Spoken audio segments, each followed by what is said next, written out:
예전에 오래전에 봤기 때문에 기억이 잘 안 나는데요.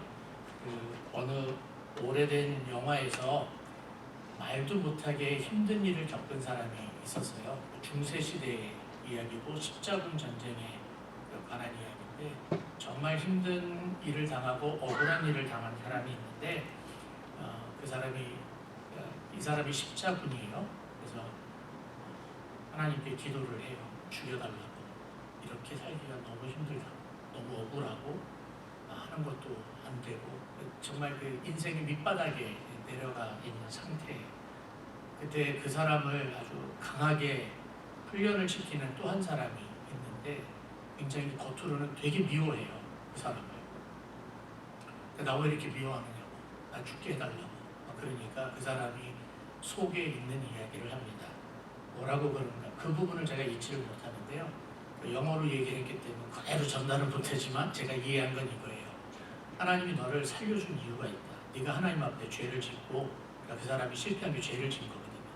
네가 하나님 앞에서 죄를 짓고 이렇게 죽지 못해서 살고 있는 이유는 너로 하여금 다른 생명을 살리기 위해서 하나님이 너를 고통을 지금 겪게 하신다라고 해요. 다른 사람을 살리기 위해서 너를 지금 이 고통을 겪게 하신다. 그런 영화의 그 배경이 좀 있었어요. 구체적으로 얘기는 못하지만 왜 우리에게 코로나 바이러스 사태가 있을까?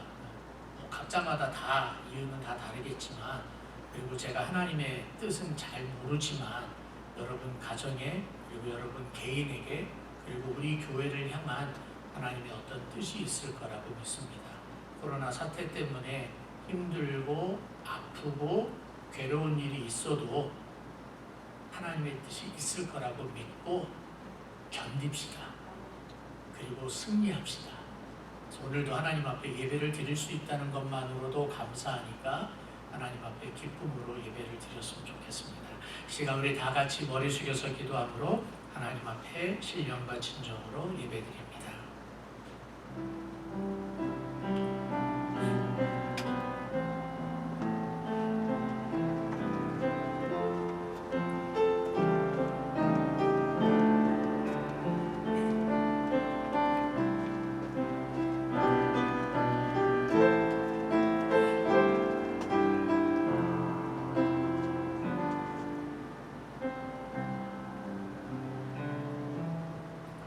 우리에게 우리날 계수함을 가르치사 지혜로운 마음을 얻게 하소서. 여호와여 돌아오소서. 언제까지이니까 주의 종들을 불쌍히 여기소서. 아침에 주의 인자하심이 우리를 만족하게 하사 우리를 일생 동안 즐겁고 기쁘게 하소서. 우리를 괴롭게 하신 날수대로, 우리가 화를 당한 연수대로 우리를 기쁘게 하소서. 주께서 행하신 일을 주의 종들에게 나타내시며 주의 영광을 그들의 자손에게 나타내소서. 주 우리 하나님의 은총을 우리에게 내리게 하사 우리의 손이 행한 일을 우리에게 견고하게 하소서. 우리의 손이 행한 일을 견고하게 하소서. 아멘. 전능하신 하나님 아버지, 우리 하나님의 이름을 높여드리며 우리 하나님께서 행하신 일을 찬송하며 하나님 앞에 예배를 드립니다. 하나님께서 온 우주 만물을 지으신 창조주 하나님이신데 가장 어리석고 못나고 부족한 자들이 예수 그리스도의 이름으로 모여 하나님을 예배하오니 하나님 예배를 받아 주시옵소서. 이 자리에 하나님의 영광으로 가득 채워주시고 예배하는 모든 자들의 심령 속에 하나님의 성령으로 충만하게 하여 주시옵소서. 살아계신 예수님의 이름으로 간절히 기도하옵나이다. 아멘. 사도신경으로 신앙을 고백합니다.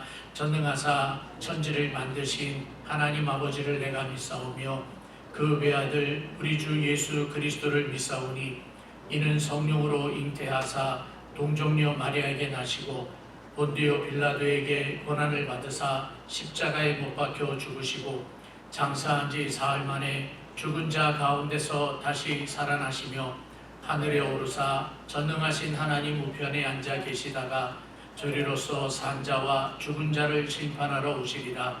성령을 믿사오며 거룩한 공예와 성도가 서로 교통하는 것과 죄를 사하여 주시는 것과 몸이 다시 사는 것과 영원히 사는 것을 믿사옵나이다. 아멘. 우리 다 같이 일어나서 208장 찬송합니다.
하나님 아버지, 주님의 전에 모여서 예배를 드립니다. 오늘도 저희의 생명이 있게 하시고 호흡이 있어 간구하게 하심을 감사합니다. 세상을 창조하시고 지금도 창조의 사역을 하심으로 피조물들을 보존하시며 통치하시며 관리하시는 주님, 말씀을 지키지 않아 죽을 수밖에 없는 사람들에게 언약의 말씀을 주시고 주님의 섭리 가운데 택하신 자들을 예수 그리스도 안에서 구원을 얻게 하시니 주님을 찬양합니다. 그러나 주님, 저희들은 참으로 오랜 시간을 지나가고 있습니다. 저희들을 불쌍히 여겨주십시오. 긍휼을 베푸시고 자비를 내려주십시오. 세계에 퍼진 코로나19로 많은 사람들이 죽고 병에 감염되어 고통 중에 있습니다. 지금도 끝이 난 것이 아닙니다. 무너진 삶의 상태를 회복하기 위해 일상으로 돌아가기 위한 노력을 합니다. 주님께 드리는 예배도 조심스럽게 다시 시작합니다. 저희들의 연약함과 한계를 발견합니다. 저희가 돌이켜 회개하면 치유하시고 회복하여 주신다고 약속하신 말씀을 믿고 주님 앞에 옵니다. 저희들을 받아주십시오. 십자가의 은혜로 받아주십시오. 라잔 교회를 위해 기도합니다. 교회의 사명을 충성스럽게 감당하게 하옵소서. 예배와 선교, 섬김과 봉사가 온전히 이루어지도록 이끌어 주십시오. 세우신 목자에게 영육간의 강건함을 허락하여 주십시오. 각 구역을 돌보는 구역장, 부구역장들에게 은혜를 베푸셔서 구역 식구들을 잘 돌보게 능력을 주십시오. 교회에서 후원하는 선교사님들을 기억하시고 어려운 때에 현지의 사람들을 주님의 사랑으로 돌볼 수 있도록 은혜를 더하여 주십시오.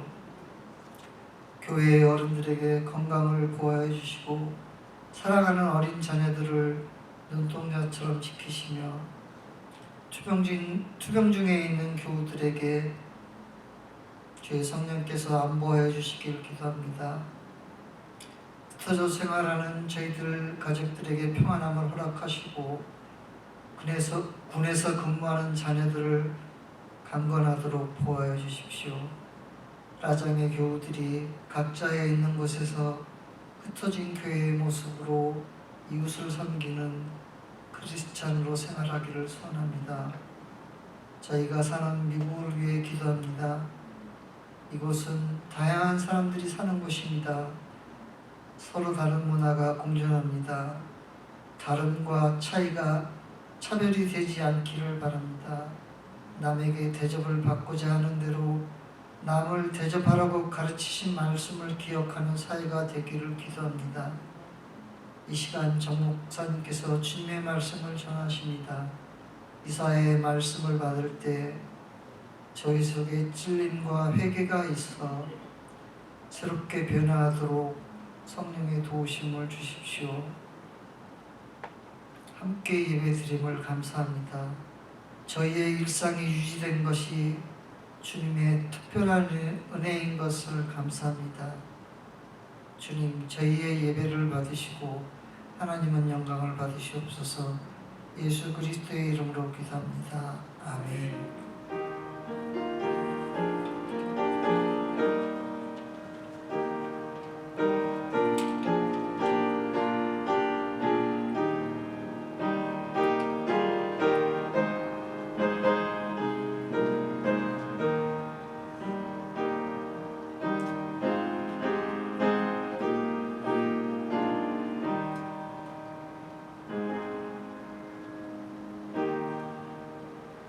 주님의 이름으로 여러분 모두를 환영합니다. 우리 교회 소식을 좀 전해드리기를 원하는데요.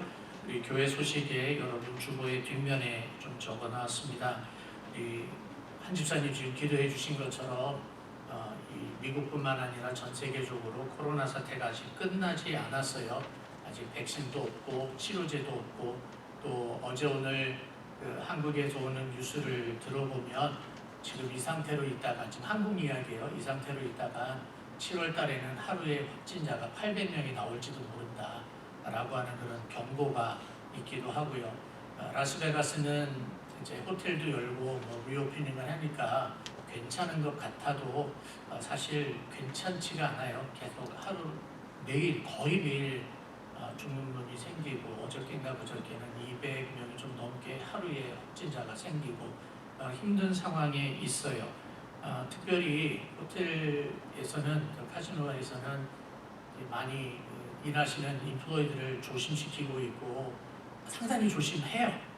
근데 문제는 오는 손님들이 조심하지 않는다는 거죠. 근데 여기서 사는 저와 여러분들은 조금 걱정이 자연스럽게 되네요. 그러니까 우리 늘 조심하고 또 조심했으면 정말 좋겠습니다. 어떤 바람을 갖고 있는가 하면 한국처럼 뭐 교회 때문에 뭐 확진됐다 이런 얘기가 최소한 라스베가스에서는 없었으면 좋겠어요.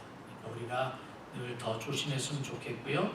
그래서 주보에 어저께 지난주에도 광고를 했지만 똑같이 광고를 좀 넣었어요. 마스크 착용하는 거 여러분 잊지 마시고 오늘 김 장로님 네 분 마스크는 아주 그냥 패션이네요. 아주 멋있습니다. 멋있는 거 했는데 마스크 착용하는 거 잊지 마시고요. 교회 들어오실 때 체온 측정하는 거 잊지 마세요. 오늘도 저하고 제 아내는 제일 먼저 오자마자 둘이서 쌍충을 하듯이 이제 서로 측정을 하고 확인을 하고 저희들도 들어왔어요. 손 깨끗이 씻으시고 그다음에 거리 두기를 꼭 해주시고요. 한국에서 코로나 사태를 막는데 제일 안 좋은 거 막지 못하는 이유가 세 가지가 있답니다. 그걸 3밀이라고 하는데 저도 신기해서 적어왔어요. 3밀이 있는데 그게 뭐냐면 밀폐, 밀접, 밀집이라고 해요. 그래서 밀폐는 뭐냐면 이렇게 폐쇄된 공간에서 바이러스가 더 많이 생길 수 있다고 그래요. 그래서 주일날 같은 경우는 지난주부터 제가 오면 바로 그냥 문 열어놓고 저희 교회는 창문이 없어요 사실은. 그래서 팬을 다 틀어서 그냥 빨리 빠져나가게 하고 있고 밀집은 한 공간에 여러 사람들이 모여 있는 거를 얘기하고요. 그 다음에 밀접은 가까이 있는 거. 그래서 교회 때문에 교회 봉사하는 것 때문에 어쩔 수 없이 주방에 가거나 치료실에 가시는 분들 꼭 마스크를 하고 서로 이야기를 해주시면 고맙겠고요. 될 수 있으면 좀 떨어지셨으면 좋겠습니다. 헌금은 지난주에 광고했던 것처럼 들어오고 나갈 때 여러분들이 헌금함에 직접 넣어주시고요. 그 주일 점심 식사는 당분간 하지 않습니다. 한국에서도 그 방역 당국에서 이야기하는 것 중에 하나가 교회가 모여서 예배를 드리는 것도 조심스럽지만 식사만큼은 하지 않았으면 좋겠다. 왜냐하면 식사를 하려면 마스크를 벗어야 되잖아요. 그렇죠? 마스크를 벗으면 이렇게 말하고 이야기할 때마다 튀게 되고 하니까 식사는 하지 말아 달라는 이야기를 계속해서 해서 저희도 당분간 주일 점심 식사를 하지 않습니다. 그런데 그게 안쓰러우셨는지 지난주에는 다른 분이 성도님 한 분이 떡을 제공을 해주셨고 이제 지났으니까 말씀드리지만 지난주에는 유현영 집사님이 떡을 제공해 주셨고 오늘은 한상익 집사님 네 분이 아예 도시락을 해갖고 오셨어요. 갈 때 가지고 가시라고. 여러분 도시락 받았으니까 교회에서 먹고 가자 그러시면 안 돼요. 그냥 빨리 차 타고 가세요. 가지고 뭐 재정부에 남아 계시는 분들이라든가 2시에 영어 예배를 위해서 있어야 되는 사람들 외에는 여러분들이 바로 점심 도시락 가지고 가시면 고맙겠고 식사 대접해 주시는 분들 정말 감사를 드립니다. 구역 모임도 꼭 마스크 착용하는 거 잊지 마시고요. 오늘 아주 감사한 일이 하나가 있어요. 정말 감사한 것은 우리 교회 다음에 뭐 언제가 될지 모르지만 우리 교회의 역사를 이렇게 쭉 한번 정리를 할 때 가장 첫 번째 페이지에 나올 만한 사람이 아기를 낳았어요. 우리 교회 보라예요. 이철호 집사님 딸인데 이철호 집사님 딸 보라가 저희 교회의 가장 첫 번째 반주자예요. 근데 첫 아기를 낳았네요. 동부에 있어서 우리 만나지도 못하고 아마 그쪽 병원에서도 엄마 아빠들 안 왔으면 좋겠다고 하시는 것 같은데 얼마나 보고 싶으시겠습니까? 하여튼 이철호 집사님, 이현주 권사님께 진심으로 감사드리고 김기수 성도님이 몸이 좀 안 좋으십니다. 그래서 여러분들 기도 많이 해주시면 정말 고맙겠습니다. 우리 기도하고 하나님의 말씀 듣겠습니다. 전능하신 아버지 하나님 정말 감사합니다. 하나님께서 우리들에게 오늘도 하나님을 향하여 예배드릴 수 있는 놀라운 특권을 허락하여 주심을 감사드립니다. 하나님 오늘 또한 귀한 소식을 함께 듣고 함께 기뻐하게 하심을 감사합니다. 이철호 집사님 댁에 우리 보라 귀한 아기를 첫 아기를 낳고 건강한 모습으로 있게 하심을 감사합니다. 하나님 아버지 회복되어지는 기간 동안 완벽하게 회복되어지게 하시고 산모나 어린아이에게 하나님께서 건강으로 더하여 주시옵소서. 전능하신 아버지 하나님 크고 작은 사업을 하는 분들이 있습니다. 하나님께서 저들의 사업체에 일일이 간섭하여 주시어서 하나님의 사랑을 나누며 하나님의 은혜를 경험하는 자리가 되게 하여 주시옵소서. 직장 생활을 하시는 분들 중에 많은 사람들을 만나는 직장 생활이 있습니다. 하나님 아버지 특별히 호텔에서 일하는 성도들을 기억하여 주셔서 하나님 코로나 바이러스에 감염되지 아니하도록 지키시고 보호하여 주시옵소서. 하나님 아버지 우리 교회 몸이 연약한 성도들이 있습니다. 특별히 암으로 인하여서 치료 중에 있는 사람이 있습니다. 하나님 저들을 불쌍히 여겨주시고 하나님께서 피 묻은 손으로 안수하여 주시옵시며 간호하는 모든 가족들에게도 강건한 힘을 허락하여 주시옵소서. 김기수 성도님 몸이 편찮습니다. 하나님께서 기억하여 주시어서 거뜬히 회복되게 하시고 주변에 돕는 자들의 손길도 허락하여 주시옵소서. 하나님 앞에 예물을 드립니다. 하나님께서는 예물을 받으시고 하나님 나라를 위해서 쓰임을 받을 때에 하나님이 기뻐하시고 하나님 앞에 물질을 드린 성도들에게 복의 복을 더하여 주시옵소서. 살아계신 예수님의 이름으로 간절히 기도하옵나이다. 아멘. 오늘 하나님의 말씀입니다. 이사야서 4장 2절 3절입니다. 이사야서 4장 2절과 3절. 비록 마스크는 쓰고 있지만 2절밖에 안 되니까 오늘은 같이 읽었으면 좋겠어요. 우리 4장 2절 3절 같이 한 목소리로 함께 봉독합니다. 시작. 그날에 여호와의 싹이 아름답고 영화로울 것이요 그 땅의 소사는 이스라엘의 피난한 자를 위하여 영화롭고 아름다울 것이며 시온에 남아있는 자 예루살렘에 머물러 있는 자 곧 예루살렘 안에 생존한 자 중 기록된 모든 사람은 거룩하다 칭함을 얻으리니. 아멘. 부족하지만 정기적으로 저의 주일 설교를 듣는 성도들이 우리 교회에만 있는 게 아니라 여러 군데에 무진장 많은 사람들 아닙니까? 그래서 여러 군데에 여러 사람들이 계세요. 내가 지난주에 그 연락을 하나를 받았는데 한국에 있는 자매로부터 연락을 받았는데요. 이런 이야기를 해요. 목사님, 설교를 들으면 목사님 어딘가 화가 난 것 같아요. 그렇게 이야기를 해요. 왜냐하면 목소리도 클 뿐만 아니라 평소에는 안 커요. 사실은 설교할 때만 왜 이렇게 커지는지 모르겠어요. 목소리도 크지요, 말도 빠르지요. 그런데다가 사실은 변명 아닌 변명입니다만 이사야서가 무엇을 이야기합니까? 유다 백성들이 하나님 앞에서 죄악을 저질렀으니까 그게 죄라고 이야기를 하고, 예루살렘에 있는 성민들이 도민들이 죄를 졌으니까 죄라고 이야기하고, 심판을 이야기하니까 말씀을 전하는 저도 이렇게 화가 난 사람처럼 그렇게 전할 수밖에 없지요. 근데 오늘은 아니에요.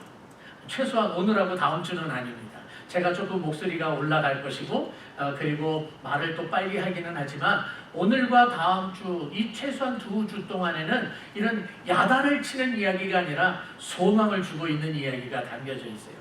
이사야서 1장은 다시 정리할게요. 이사야서 1장은 이사야서 전체의 서론입니다. 2장은 넓은 의미의 심판을 이야기하고 있고 3장은 구체적인 의미의 심판을 이야기를 하고 있어요. 그러면서 4장에 들어와서는 무엇을 이야기하는가 하면 오늘 이제 그날에라고 하는 단어부터 시작을 하겠지만 그날이 언제예요? 하나님께서 심판하시는 그날인데 그날에는 지금까지 심판과 징계에 관한 이야기만 담겨져 있지만 4장에서는 무엇이 담겨져 있는가 하면 구원이 담겨져 있고 회복이 담겨져 있어요.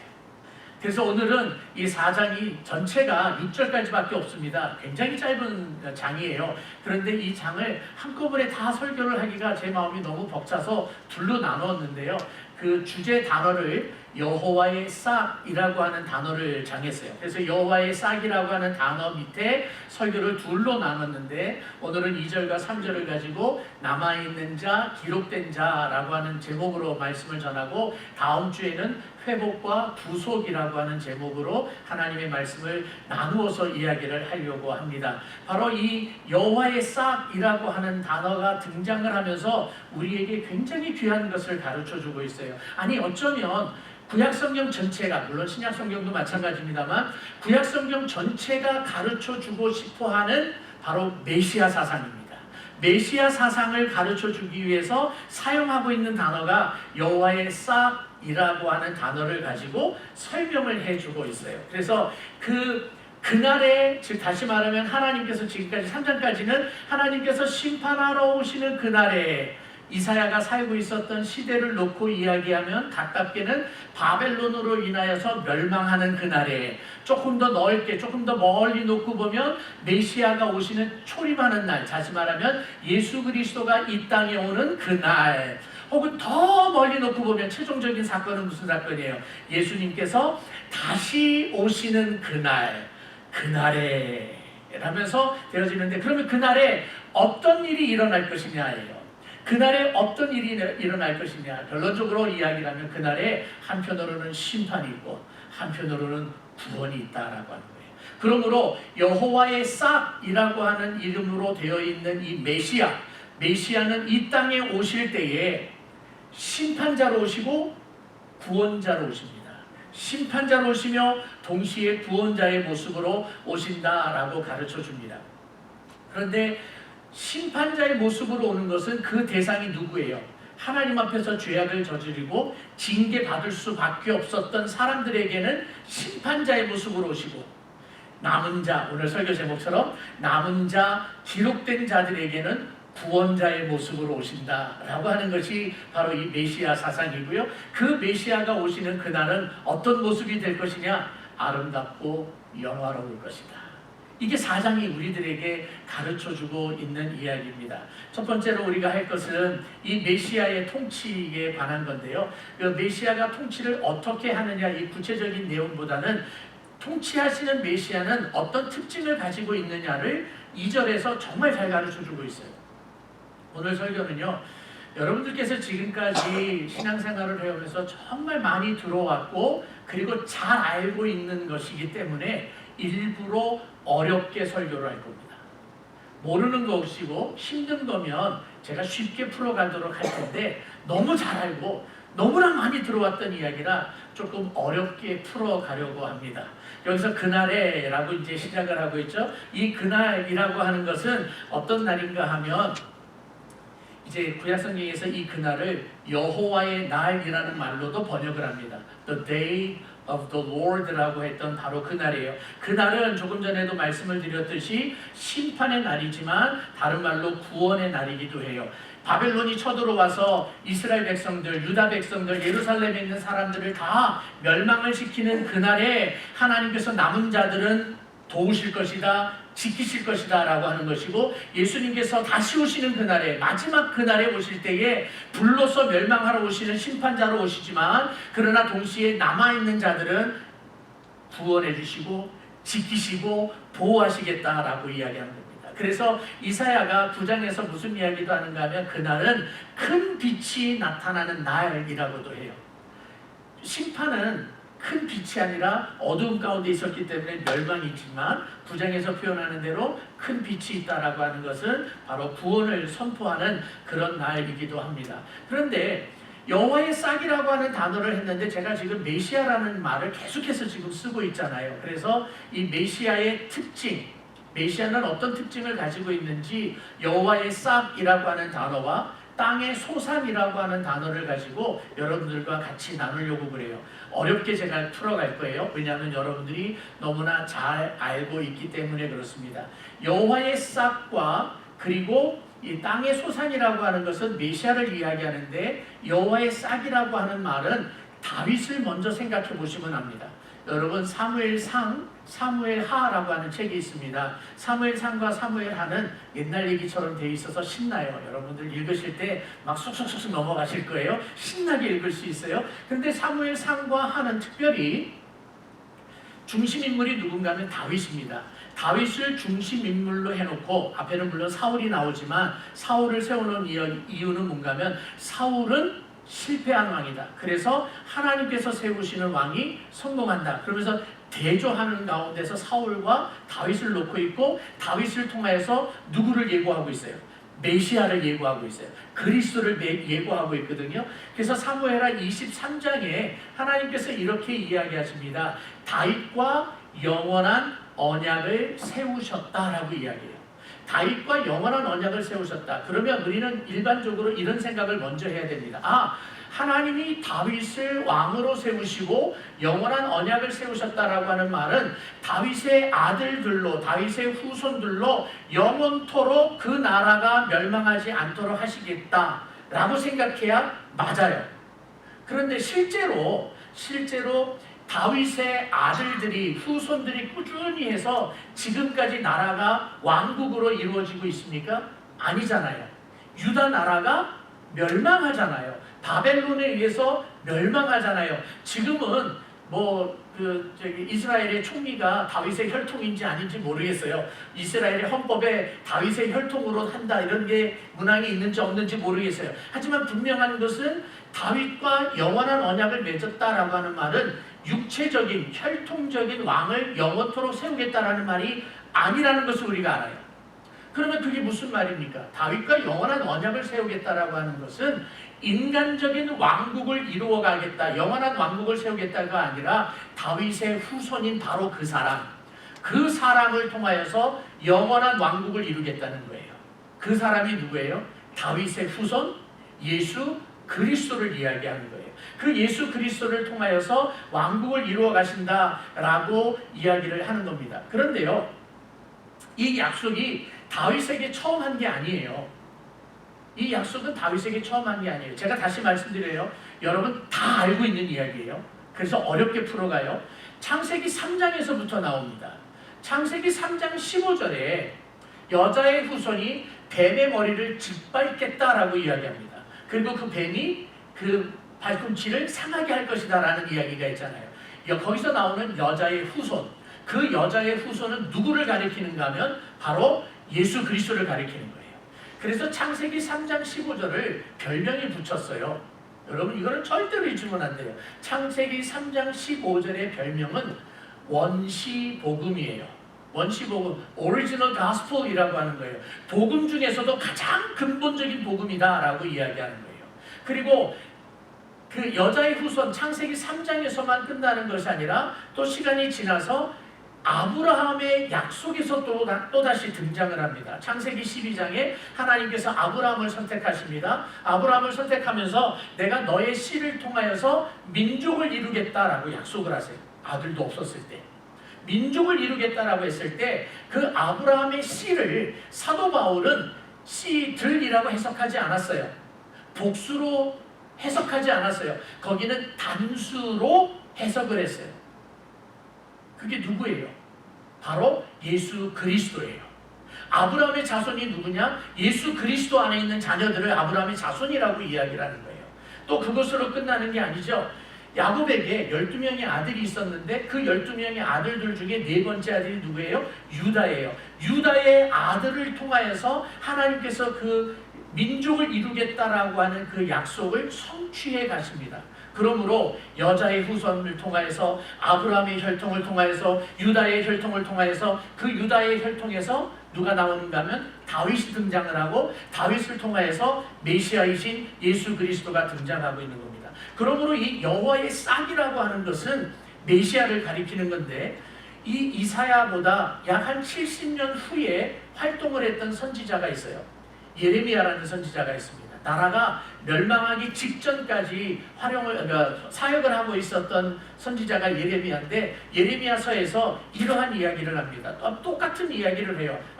앞에 구절을 볼게요. 뭐라고 했어요? 여호와의 말씀이라 보라 때가 이르니 그 다음 보세요. 내가 다윗에게 여러 개의 의로운 가지라고 그랬어요?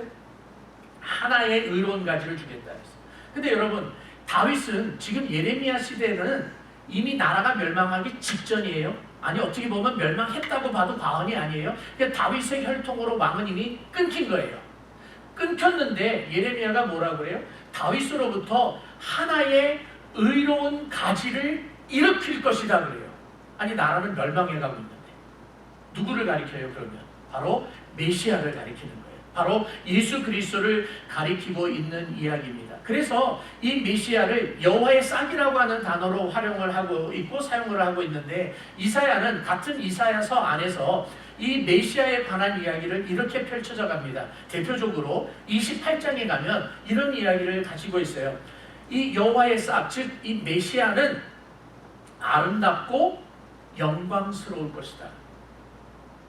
여호와의 싹으로부터 오는 이분은 아름답고 영광스러울 것이다 라고 이야기를 해요. 그리고 60장에 가면 이사야가 66장까지 있잖아요. 근데 60장에 가면 뭐라고 이야기하는가 하면 바로 이 메시아 때문에 이스라엘 백성들이 즉 하나님의 백성들이 아름답고 영화로울 것이라고 이야기합니다. 정리할게요. 여기까지만 좀 힘들게 이야기할게요. 이사야서 4장 오늘 읽었던 본문에서는 여호와의 싹을 메시아라고 가르쳐주고 있어요. 그러면서 28장에 가서는 그 메시아가 어떤 분이냐? 아름답고 영광스러운 분이다라고 가르쳐요. 그리고 60장에 가서는 뭐라고 가르치는가 하면 그 메시아 때문에 하나님의 택함받은 백성이 아름다워지고 영광스러워질 것이라고 이야기합니다. 근데 더 놀랍고 기쁜 사실이 있어요. 놀랍고 기쁜 사실이 뭐냐면 저와 여러분들이 바로 하나님의 백성이라는 거예요. 에드워드 영이라고 하는 구약학자가 있어요. 제가 정말 좋아하는 분이고 지난번 설교에 언젠가 한 번도 인용을 했었는데요. 이분이 뭐라고 이야기를 했었는가 하면 하나님께서 인류에게 복을 주시는데 우리 사람에게 복을 주시는데 그 방법이 복을 주시는 방법이 추상적이고 뭐 이상한 방법으로 주는 게 아니라 확실한 방법으로 주신다. 그 확실한 방법이 뭔가 하면 바로 메시아를 통하여서 주시는 구원의 복이라고 가르쳐줍니다. 아주 분명한 거예요. 우리에게 복을 주시는 하나님은 다른 방법이 아니라 오직 예수 그리스도 메시아를 통하여서 복을 주신다라고 하는 거예요. 우리가 하나님의 자녀가 되고 우리가 하나님의 구원을 받는 비결도 오직 예수 그리스도 한 분밖에 없습니다. 그러므로 예수 그리스도를 통해서만 우리가 구원을 받고 예수 그리스도를 통해서만 우리가 하나님의 복을 받는 것입니다. 믿으십니까? 이게 우리들의 믿음이고 이게 우리들의 신앙이에요. 복은 이 땅 위에서 돈 많이 버는 거, 예, 하나님께서 주신 은혜예요. 복이에요. 제가 부인하지 않아요. 그러나 내가 돈 많이 벌고 내가 건강하고 내가 건강한 모습으로 살고 뭐 잘 되고 있는 것, 그것이 영원한 복이 아니에요. 진짜 영원한 복은 예수 그리스도예요. 예수 그리스도를 통해서 구원을 받고 예수 그리스도를 통하여서 하나님의 복을 받는 것, 이것이 유일하고 가장 행복한 복이다, 이 말입니다. 그런데 이 메시아를 어떻게 오늘 본문에서 설명을 해주고 있는가 하면, 아까 조금 전에 있었던 그 도표를 다시 보여주세요. 여호와의 싹이라고 표현을 하고 있고 땅의 소산이다 라는 말을 지금 쓰고 있어요. 여호와의 싹이라고 하는 말이 바로 메시아라고 가르쳐줬는데 영화롭다, 아름답다라고 이야기를 하지 않았습니까? 3장에서 여인들이 액세서리가 많다 그랬어요. 그래서 그 여인들이 그 액세서리를 가지고 자랑하기 좋아했고 화려한 거 좋아하고 사치했다. 그러나 그날이 되면, 심판의 날이 되면 다 쓸모없는 것이 된다. 여러분 말씀 기억나시죠? 그런 것처럼 액세서리가 그렇게 영원한 것이 아닙니다. 여러분 그 가끔씩 이런 뉴스 보십니까? 누군지는 제가 기억이 안 나는데 올림픽에서 금메달을 딴 선수예요. 그런데 그 금메달을 땄을 때 얼마나 영광스러웠겠어요. 박수치고 뭐 그냥 신문에 나고 그랬을 거 아닙니까? 그런데 그 올림픽 경기 이후에 그의 삶이 정말 힘들고 어렵고 때로는 뭐 범죄하기도 하고 하여튼 뭐 안 좋은 모습으로 살다 보니까 돈이 없어서 먹고 살 수 있는 방법이 없어서 그 금메달을 전당포에 갖다 맡긴다든가 경매에다 내놓는다든가 그런 이야기를 우리가 가끔씩 들을 수 있어요. 올림픽의 금메달은 영광은 맞습니다. 그러나 영원한 것은 아닙니다. 그 진정한 영광은, 영원한 영광은, 진정한 아름다움은 바로 메시아로부터 오게 되는 겁니다. 오늘 읽었던 이 2절에 있는 말씀을 탈굼이라고 하는 번역본에서 아주 잘 기록을 하고 있어요. 참고로 조금은 길지만 시간을 할애하겠지만 탈굼역에 대해서 여러분이 조금 알았으면 좋겠는데요. 그 히브리어로 기록이 되어 있는 율법이 있잖아요. 율법이 있는데 시대가 지나가면서 바벨론에게 유다 나라가 멸망을 하고 포로로 끌려가지 않습니까? 포로로 끌려가서 70년을 살아가요. 그런데 그 바벨론에서 태어나는 사람들이 있을 거 아니에요. 그 사람들이, 그 어린아이들이 물론 히브리 말을 배우기는 했지만 우리로 이야기하면 2세, 3세들이 한국말을 안 잊어버리고 우리처럼 완벽하게 쓴다라고 하는 것을 보장을 못하잖아요. 그런 것처럼 거기서 태어났던 아이들이 히브리어를 자꾸 잊어버리는 겁니다. 그런데다가 70년이 지나고 난 다음에 모든 히브리 민족이 예루살렘으로 돌아온 게 아니에요. 남아있는 사람들도 있어요. 그러면서 바벨론을 페르시아가 멸망을 시킵니다. 그래서 페르시아 제국이 돼요. 페르시아 제국이 되고 그 밑에서 자라나고 있었던 히브리 민족들이, 후손들이 히브리 말을 잊어버리니까 율법을 페르시아가 사용하고 있었던 당시의 언어가 아람어입니다. 아람어로 율법을 번역을 하게 됩니다. 그 번역본을 탈굼역이라고 이야기하는 거예요. 그 탈굼역에서 이 본문을 이렇게 번역을 하고 있어요. 더 정확하게 번역을 했어요. 그때의 여호와의 메시아가 기쁨과 영광이 될 것이다. 여호와의 싹이라고 안 그러고 여호와의 메시아가 기쁨과 영광이 될 것이다 라고 번역을 하고 있어요. 여호와의 싹은 누구를 가리켜요? 바로 여호와의 메시아를 이야기하는데 여호와의 싹은 바로 하나님의 싹이에요. 그래서 신성을 이야기해요. Divine Nature를 이야기해요. 그런데 땅의 소산이라고 하는 것은 땅의 것도 물론 하나님의 거예요. 그런데 우리가 성탄절 때마다 많이 인용하고 많이 듣는 성경 구절이 하나 있어요. 한 아기가 우리에게, 그 다음에 뭐라고 그러죠? 낳다라고 이야기해요. 한 아기가 우리 가운데 등장했다고 안 그래요? 태어났다라고 이야기해요. 그 한 아기가 누구예요? 메시아잖아요. 그리스도잖아요. 그러니까 메시아는, 예수님은 하나님으로서 이 땅에 오신 참 하나님이십니다. 또한 동시에 예수님은 이 땅 위에 태어나신 참 사람이십니다. 그러므로 여호와의 싹, 땅의 소산은 우리들에게 메시아의 특징을 가르쳐주고 있는데 바로 메시아의 신성, Divine Nature, 인성, Human Nature를 가르쳐주고 있는 거예요. 예수님이, 이거 우리가 다 들었던 거잖아요. 그래서 제가 어렵게 이야기한다고 했어요. 예수님은 그냥 인간이 아니세요. 죄 없이 이 땅에 태어나신 분이세요. 성령으로 동정녀, 남자를 알지도 못한 동정녀에게서 잉태되신 분이에요. 성령으로 잉태돼서 이 땅에 오신 참 사람이에요. 그 참 사람이신 예수님이 십자가에 못 박혀 죽으시기까지 복종하셨어요. 자기 자신을 낮추셨어요. 십자가에서 못 박혀 죽으신 그 예수님은 하나님으로서 죽지 않았어요. 하나님으로서 죽을 수가 없죠. 하나님이 어떻게 죽어요? 하나님이심에도 불구하고 인간으로서 저와 여러분들의 희생 제물이 되어주신 거예요. 근데 인간 중에는 그렇게 할 사람이 없어요. 죄 없는 사람이 없어요. 다 죄인이에요. 그래서 하나님이 인간의 몸을 입고 이 땅에 오실 수밖에 없었어요. 그래서 요한복음 1장 14절에서 육신이 말씀이 되어 우리 가운데 거하심이에요. 말씀이 육신이 되어 우리 가운데 거하심에, 그 말씀이 누구예요? 예수님이에요. 그 말씀이신 예수님이 육신이 되어 육신으로 몸을 입고, 이것이 성육신이에요. 육신으로 입고 우리 가운데 임하셔 주셨다라고 가르쳐주고 있는 거예요.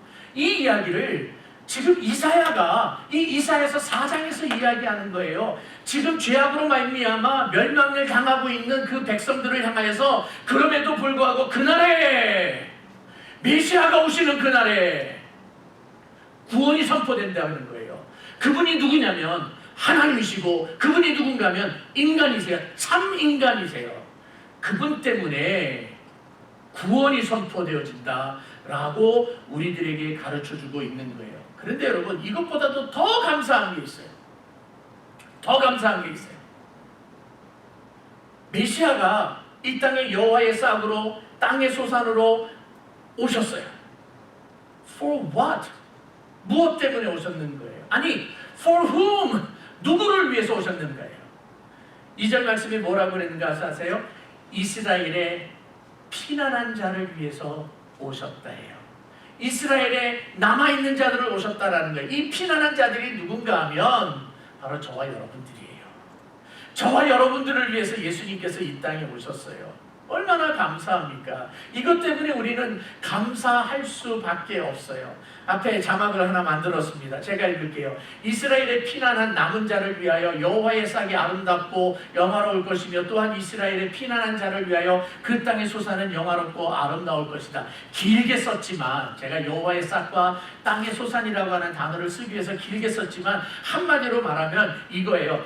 참 하나님이신 예수 그리스도가 우리를 위해서 이 땅에 오셨고, 참 인간이신 예수 그리스도가 우리를 위해서 십자가에 못 박혀 죽으셨다는 거예요.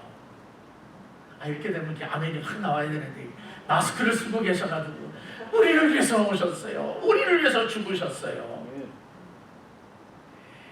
이게 복이에요, 여러분. 이게 진정한 복이에요. 이게 바로 메시아가 통치할 때에 나타나는 축복이다, 이 말입니다. 그래서 3절에 이렇게 시작을 합니다. 시온에 남아있는 자, 예루살렘에 머물러 있는 자. 그런데 여기 번역에 조금 이제 아쉬움을 담그고 있는데요. 이제 우리가 교회에서 사용하고 있는 ESV라고 하는 영어에서는 뭐라고 했는가 하면 and he who라고 했어요. 그리고 그 사람. 그래서 그 사람은 누구냐? 시온에 남아있는 사람, 예루살렘에 머물러 있는 사람이에요. 그러니까 2절에서 메시아가 올 것이다. 누구를 위해서? 피난한 사람을 위해서. 근데 그 사람들이 누구냐? 시온에 남아있는 사람, 예루살렘에 머물러 있는 사람이에요. 다시 말하면 남겨져 있는 자들이에요. 이게 이사야서가 가지고 있는 또 하나의 주제예요. 남은 자 사상, remnant예요. 그 사람들을 위해서 오셨다라고 가르쳐주고 있습니다. 그런데 이 남아있는 자를 뭐라고 부르는 줄 아십니까? 얼마나 감사해요. 그래서 제가 4장을 신난다고 그러는 거예요.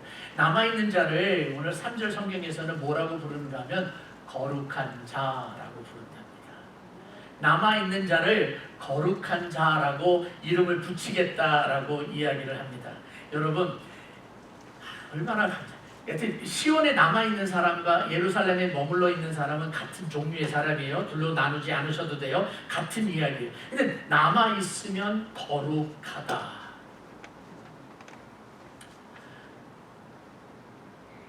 근데 이게 힘들고 어려울 때, 어렵고 환란이 닥쳐올 때 무조건 남아있으면 거룩한 자가 되는구나.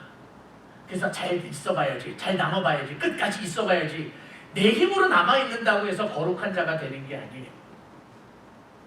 절대로 내 힘으로 되어지는 게 아닙니다. 그 거룩하다라고 하는 말을 모세를 통해서 이스라엘 백성들에게 이야기를 하십니다. 출애굽기 같은 경우에 보면 모세를 통해서 이스라엘 백성들에게 뭐라고 하는가 하면 너희들은 제사장 나라다, 거룩한 백성이다 라고 이야기를 합니다.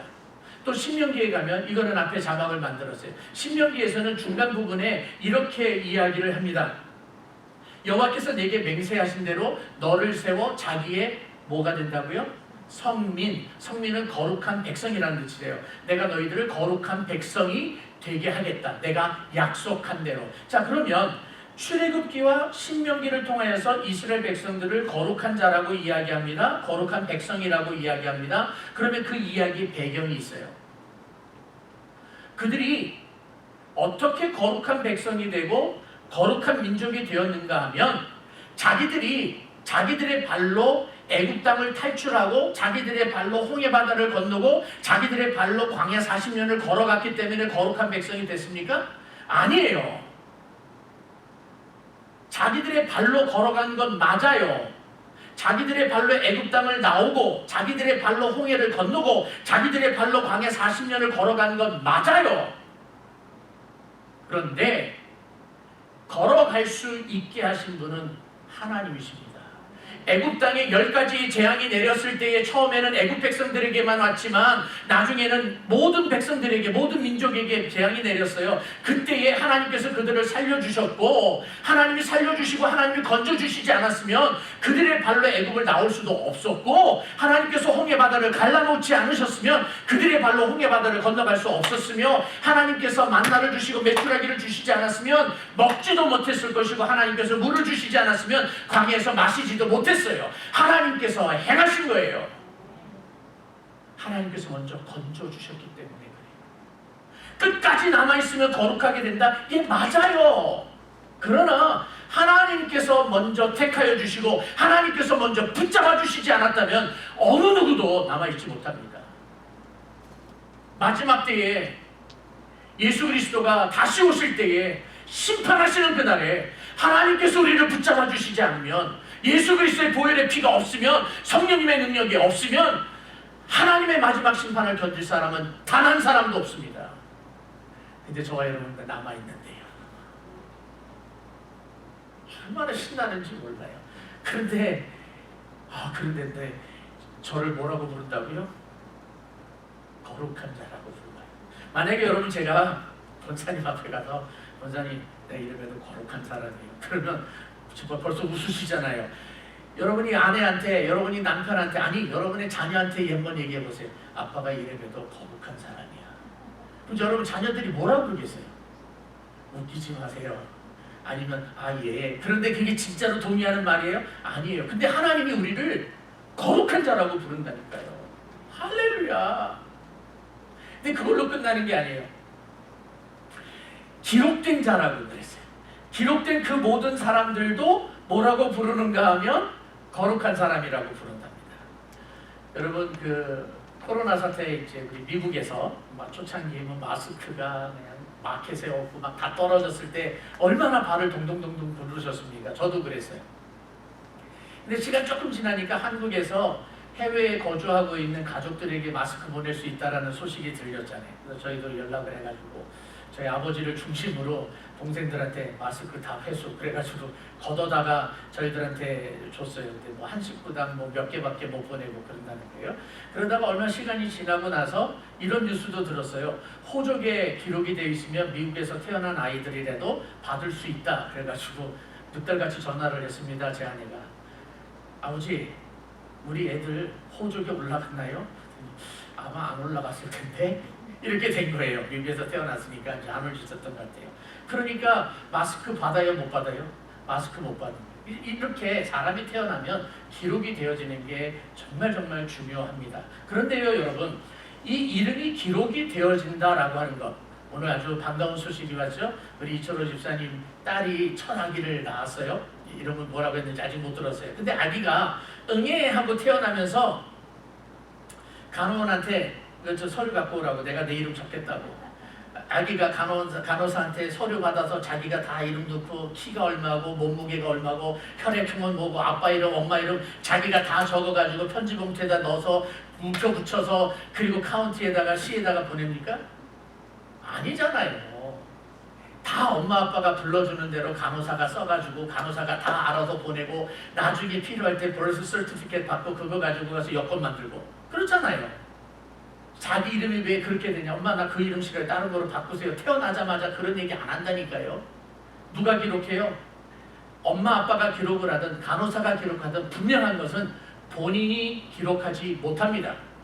저와 여러분들의 이름이 하나님의 책에 기록이 되어지는 것입니다. 그 사람을 기록된 자라고 지금 이야기하는 거예요. 하나님의 책에 기록이 되어지는데 그 책을 요한계시록에서는 뭐라고 부르는가 하면 생명책이라고 부르는 거예요. 그 이름에 그 책에 저와 여러분들의 이름이 있어요. 마지막 심판 때가 되었을 때 예수 그리스도가 다시 오셔서 심판을 하십니다. 불로서 싹 쓸어버리십니다. 그런데 저와 여러분들은 건드리지 않습니다. 왜요? 생명책에 이름이 기록되어져 있으니까. 우리의 뜻대로 기록이 되어진 것이 아니라 하나님이 저와 여러분들을 먼저 택하여 주시고, 에베소서 1장 4절 창세전에 우리를 택하여 주셔서 하나님의 생명책에 우리들의 이름을 기록해 놓아 주신 거예요. 그래서 할렐루야예요. 사랑하는 성도 여러분, 그런 사람들을 거룩한 사람이라고 이야기를 하는 겁니다. 그러면 하나님의 목표는 무엇이겠습니까? 하나님의 목표는 무엇인가 하면 하나님께서 하나님의 목적에 맞게끔 택함 받은 그 백성들에게 영원한 생명을 주시는 거예요. 저와 여러분들을 예수 그리스도 안에서 택하여 주시고 성령으로 말미암아 우리를 택하여 주셔서 우리에게 주시고자 하는 것은 영원한 생명이에요. 그 영원한 생명은 한 번 주신 것은 절대로 빼앗아가지 않습니다. 절대로 빼앗아가지 않습니다. 우리에게 영원한 생명을 주시는 이유가 우리의 생각대로 우리가 먼저 하나님을 선택해서가 아니에요. 하나님이 우리를 먼저 선택해 주셨기 때문이에요. 그리고 우리가 선택을 받을 때에 선택받을 만한 조건을 우리에게서 찾지 않으셨어요. 만약에 우리 안에서 조건을 찾으셨다면 우리 구원받을 수 있는 사람, 영원한 생명을 얻을 수 있는 사람은 단 한 사람도 없습니다. 그 조건을 십자가에서 못 박혀 돌아가신 예수 그리스도에게서 찾으신 거예요. 그 예수 그리스도가 우리를 위해서 십자가에 못 박혀 죽으시고 그 보혈의 피가 우리들의 이마에, 우리들의 어깨에, 우리들에게 보혈의 옷을 입혀주셨기 때문에 그 보혈의 옷을 보시고 우리들을 택하여 주신 거예요. 우리들에게 구원을 주신 거예요. 그리고 우리를 사랑해 주셨을 때 우리가 하나님을 먼저 사랑한 것이 아니라 하나님이 우리를 먼저 사랑해 주셨어요. 이유는 단 하나밖에 없어요. 생명책에 기록된 자들이기 때문에 그래요. 하나님의 택함을 받은 백성들이기 때문에 그래요. 그래서 저와 여러분들이 할 수 있는 것은 이제 하나밖에 없어요. 찬송하고 감사하는 거예요. 그리고 이 땅 위에서 택함 받은 백성답게, 생명책에 기록됨을 받은 백성답게, 구원받은 백성답게 이 땅에서 사는 거예요. 그것이 바로 빛과 소금의 직분을 감당하면서 사는 거예요. 하나님의 백성답게 사는 거예요. 그리스도의 제자답게 사는 거예요. 그러므로 사랑하는 성도 여러분, 하나님의 구원을 받은 백성답게 이 땅 위에서 부끄러움 없이 살기를 주님의 이름으로 부탁을 드립니다. 저와 여러분들이 구원받은 건 나 때문이 아니에요. 여러분이 잘나서가 아니에요. 예수님 때문이에요. 참 하나님이시고 참 사람이신 예수 그리스도 때문에 구원받은 백성인 여러분, 하나님의 영광을 위해서 사는 멋있는 그리스도인들 되기를 주님의 이름으로 축복합니다. 아멘. 하나님 아버지, 정말 감사합니다.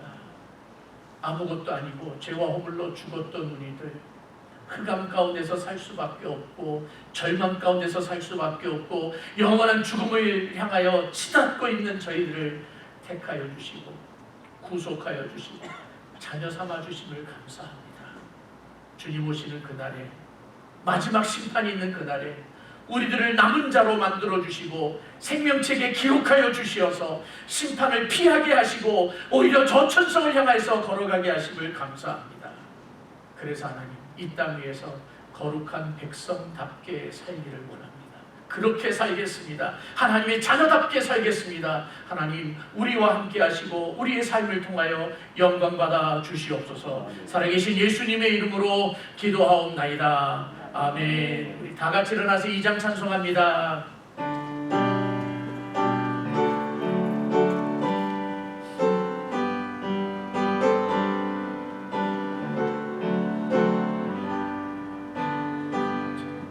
찬양 성부 성자 성령 성삼위일체께 영원 무궁하기까지 영광을 돌리세. 영광을 돌리세.